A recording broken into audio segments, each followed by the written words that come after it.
The following episode can be viewed on the YouTube channel Bernie or Bust Television. Good morning, USA, and welcome to another episode of the Bernie or Bust Show. There are stories that we don't hear, and if we do hear them, we don't heed them if we're too comfortable in our life situations and we don't have those instincts of caring about a large segment of the population. Often we are tribalistic and we want to protect our own circles, and our hardwiring says that about the most we can think about at a time is 100 people or so. And so the people who think about the entire world at once are rare and wonderful, and we need to get behind them. There was an interesting discussion on a Facebook group yesterday. There was a rural man who was attacking Alexandria Ocasio-Cortez because she's from the Bronx and Queens, and she doesn't understand, according to him, the problems that rural people face. And there is a division there between rural people and Ocasio-Cortez. There are a lot of working class white people who think of her as an annoyance at best and as a supreme threat at worst. What we don't understand is that there's a huge overlap between the needs of the working class poor, whether they live in the city or in the country. And if anyone represents those interests well, either they're representing the other. So people who come in championing the needs of the poor, the needs of women, the needs of the LGBTQ community, the needs of college students, the needs of immigrants, people who come in championing the needs of disenfranchised people will be speaking for all of them at once. That's why identity politics doesn't work. If you are doing something good for poor people, you're doing something good for disenfranchised people. And so everyone has a story, and those of us comfortable people who could still vote for Joe Biden or Elizabeth Warren or Pete Buttigieg, who could still support them in the primary elections, and then switch if you want to. But if you could vote directly for Joe Biden, Elizabeth Warren, or Pete Buttigieg in the primaries or in the caucuses, you remain an asshole. And I've had a lot of pushback on this idea, but there are no supportable reasons to support corporate candidates. Now, if you do signal as a liberal, if you signal in a woke way, then there are stories you need to hear. If you profess to care about disenfranchised people, then listen to some of these stories. We all carry a story in us. The stories we carry within us can go untold for months, years, and even decades under the weight of pain, guilt, and private suffering. But when we step forward to share our stories, we realize we are not alone. We realize our issues are collective issues, and our pain is collective pain. We realize the real failings are not personal failings, but that of a failed economic and political system. We realize we are not the crazy ones. We realize we are right to be angry, and we learn about issues that aren't our own. Our stories can move us to fight for someone we don't know. Our stories can be woven into a much larger story, and our personal struggles can be woven into collective struggle.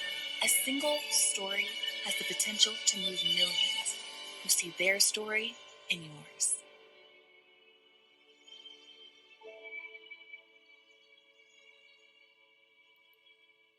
Those are the stories, and we didn't even hear the stories, but those are the stories that could move us and help us to understand that we're all in this together. So if you're a rural person or an urban person or a comfortable suburban person, what we need to understand is a collective struggle and not an individual struggle or a tribal struggle or a my team needs to win or my candidate needs to win struggle.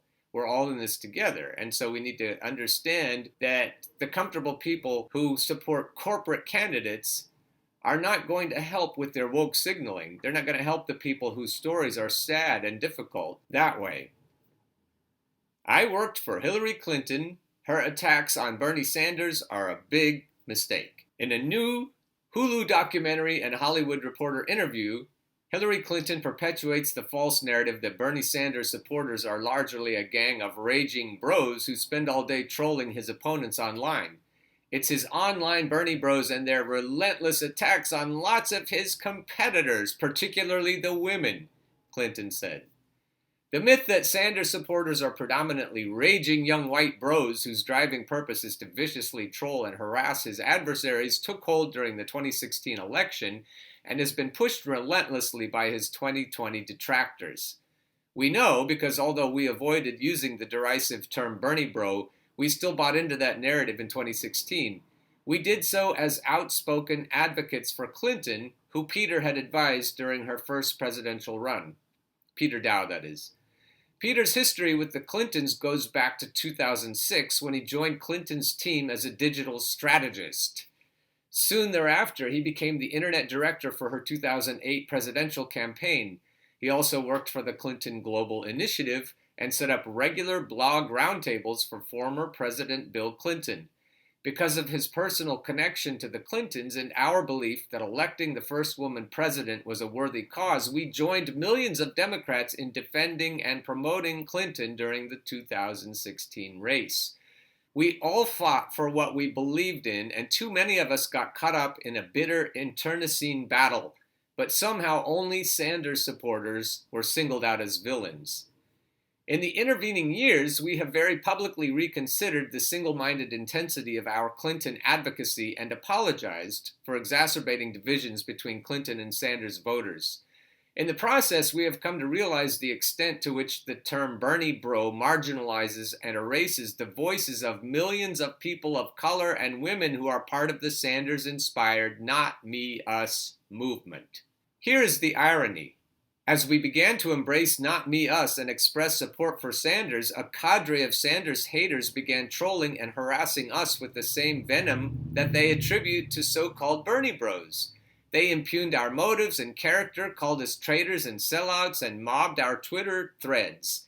It was a disconcerting awakening to the hypocrisy of those who slam Sanders supporters as a bunch of sexist young white males, then engage in identical behavior to those they criticize.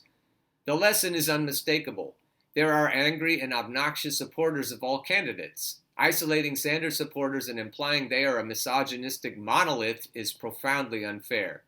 Why are other candidates' backers allowed to fight hard without being reduced to a regressive moniker? While sexism and harassment are unacceptable in any forum, the hyper-focus on a small minority of aggressive online trolls purposely tarnishes an entire movement through guilt by association. For Clinton to come out rhetorical guns blazing against Sanders weeks before primary voting begins reflects misplaced priorities on the part of the Clinton camp and an unfortunate willingness to amplify destructive myths about Sanders and his supporters. Moreover, Clinton implies there's some equivalence between Sanders and Donald Trump, saying, "We want, hopefully, to elect a president who's going to try to bring us together and not either turn a blind eye or actually reward the kind of insulting, attacking, demeaning, degrading behavior that we've seen from this current administration." There is absolutely no basis to compare Sanders to Trump. Sanders has sparked a massive progressive grassroots movement. In a recent poll, he has majority support from black voters under 35 and among all young voters. He has energized people across the country and has built an incredibly diverse and unified coalition committed to upholding core progressive values. He has demonstrated the courage to call for a political revolution and systemic change against a Washington establishment that serves only the ultra-wealthy and powerful. While we will never gratuitously attack Clinton to ingratiate ourselves to her critics, we cannot sit back while the Democratic Party establishment tries to minimize and tear down the mass movement Sanders has helped build. That includes the Obamas, Nancy Pelosi, Chuck Schumer, Joe Biden, and other Democratic leaders who over the past 2 decades have proven unable or unwilling to stem a rising and emboldened right wing in America, while they continue to peddle the fiction that Sanders and his voters are too far left. It is long past time for a progressive overhaul of the entire party, and it would be better for our country and our future if Democratic leaders encourage the Sanders movement rather than try to erase it. Which brings us to our conclusion. Despite your protestations, you remain an asshole. I'm talking to certain people, and you know who you are. We've had conversations on Facebook, on Twitter, in other places, in comments to YouTube videos, and there are no supportable arguments for endorsing Joe, Barack, Hillary, Chuck, Nancy, Pete, or Elizabeth. Even though they may use cultural signaling to persuade disenfranchised constituencies that they care, their allegiance to their corporate donors precludes them from ever doing anything substantive for the groups to whom they signal. They are the smiling fox. Malcolm X made this point very clearly. Corporatist conservatives are the snarling wolf. Corporatist liberals are the smiling fox. One is the wolf, the other is a fox. No matter what, they'll both eat you. Yesterday, I urged Bernie to make sure he's not getting his elbows too close to these other elbows, to the smiling fox elbows. They are not your friends, Bernie, and we told you that yesterday. So today we're here to remind you that the Bernie Bros and the Bernie Sisters who fight ardently on your behalf are not fighting on behalf of the unity candidates, Joe, Elizabeth, and Pete. They're not our friends, and we don't think they're your friends. So what I'm trying to say, I'm not speaking on behalf of all of the Bernie supporters, but what I'm trying to say is keeping things civil and unified is not my goal. My goal is to make sure that the corporatist smiling foxes are defeated and the corporatist snarling wolves are defeated. And they're all on the same team. And so let's work together, whether we're Bernie Bros or Bernie Sisters, whether or not we remain civil at all times, we need to keep in mind who the true enemies are, the wolves and the foxes, and we need to work together to make sure that they are defeated. Get on board the Bernier bus train.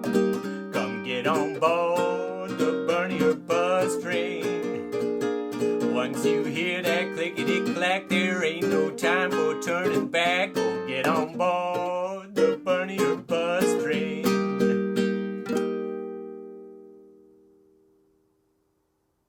The preceding episode can be viewed on the YouTube channel Bernie or Bust Television.